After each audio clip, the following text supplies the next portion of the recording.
आज हम लोग sir CV Raman talent search in science के आधारित क्लास 7 के लिए कुछ प्रश्न पढ़ेंगे, जिसमें का पहला प्रश्न, ठंड के मौसम में ऊनी कपड़े वुलन क्लॉथ्स हमें गर्म क्यों रखते हैं?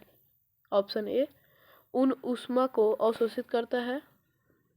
ऊन शरीर को ऊष्मा को तेजी से बाहर निकालता है। ऊन शरीर से पसीना निकाल देता है। या ऊन के रेशों के बीच फंसी हवा ऊष्मा की कुचालक होती है। इसका आंसर हो जाएगा डी। फिर अब नीचे की तरफ पढ़ते हैं। तो प्रश्न 2, रेशमा कीट सिल्कवर्म के जीवन चक्र की वह अवस्था कौन सी है जहां रेशम धागा प्राप्त करने के लिए कोकून का निर्माण किया जाता है? ए, लार्वा कैटरपिलर, बी, प्यूपा, सी, वस्क कीट या डी, अंडा। इसका आंसर हो जाएगा 2, पुपा। जब अम्ल, तीसरा प्रश्न, जब अम्ल, एसिड या क्षार बेस एक दूसरे के साथ अभिक्रिया करते हैं तो वे बनाते हैं ए, केवल जल, बी, लवण और जल, सी, केवल लवण, डी, ऑक्सीजन और कार्बन डाइऑक्साइड। इसका आंसर हो जाएगा बी, लवण और जल। अब बढ़ते हैं नीचे के प्रश्न की ओर। निम्नलिखित में से किस जानवर का अनुकूलन उसके शरीर के पर ऊष्मा को फंसाने और उसे गर्म रखने के लिए किया होता है? ए, मछली, बी, पेंगुइन, सी, ऊंट, डी, केंचुआ। बी, पेंगुइन इसका राइट आंसर। अब नीचे दूसरा प्रश्न, निम्नलिखित में से किस जानवर का अनुकूलन उसके शरीर पर ऊष्मा को फंसाने और गर्म रखने के लिए होता है? ये रिपीट हुआ है। ए, मछली, बी, पेंगुइन, सी, ऊंट, डी, केंचुआ। इसका आंसर आप बताइए कमेंट में। डी आंसर नहीं होगा।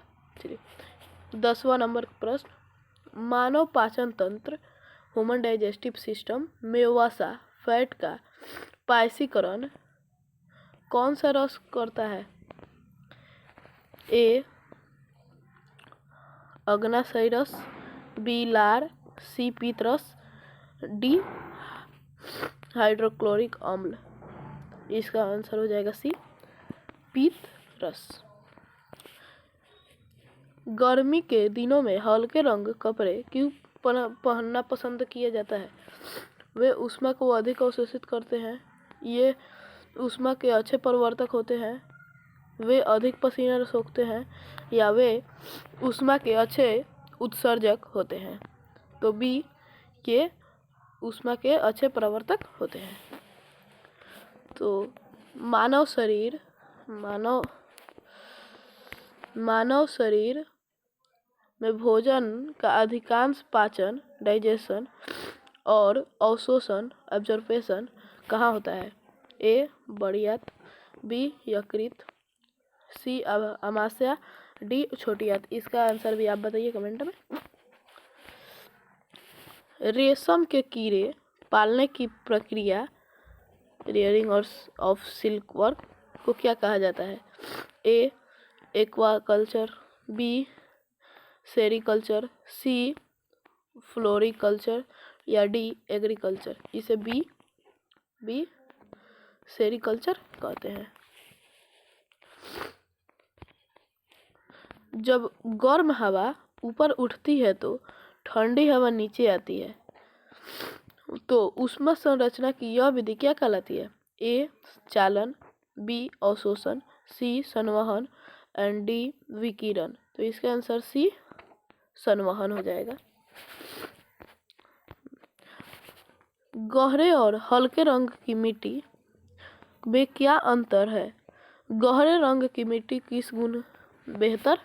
किस गुण की में बेहतर होती है? ए, गहरे रंग की मिट्टी में रेत अधिक होती है, या बी गहरे रंग की मिट्टी हल्की होती है, या सी गहरे रंग की मिट्टी अधिक जल सोखती है, या डी गहरे रंग की मिट्टी ऊष्मा की खराब चालक होती है। इसका आंसर हो जाएगा सी, गहरे रंग की मिट्टी अधिक जल सोखती है। D sorry C. इसका किस जानवर की त्वचा पर मोटी वसा की परत होती है जिसे ब्लबर कहा जाता है, जो उसे अत्यधिक ठंडे पानी में गर्म रखती है? ए हाथी, बी व्हेल एंड सेल, सी ध्रुवीय भालू एंड डी ऊंट। इसका आंसर हो जाएगा बी, व्हेल और सेल। चलिए, पौधों प्रकाश संश्लेषण के लिए किस रंग की रोशनी अधिक प्रभावी होती है? ए बैंगनी, बी पीला, सी लाल और नीला और डी हरा। तो इसका आंसर हो जाएगा सी, रेड एंड ब्लू, लाल और नीला। अम्लीय वर्षा किस गैस के कारण होती है जो जीवाश्म ईंधन के जलने से उत्पन्न होती है? A methane, B carbon dioxide, C nitrogen oxide और sulphur dioxide and D oxygen. इसका आंसर हो जाएगा C, nitrogen oxide plus sulphur oxide. जब आप किसी थर्मामीटर को गर्म पानी में डालते हैं तो पारे का स्तर क्यों बढ़ जाता है?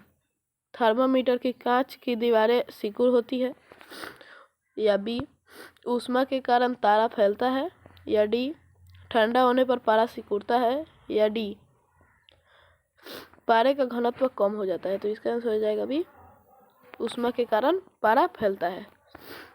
अब 5वां नंबर, जठर रस में कौन सा अम्ल मौजूद होता है जो प्रोटीन पाचन में मदद करता है और कीटाणुओं को मारता है? ए, शायद आप लोग को दिख नहीं रहा होगा, ए फॉर्मिक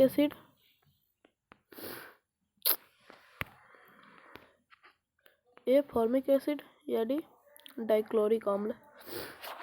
इसके आंसर कमेंट में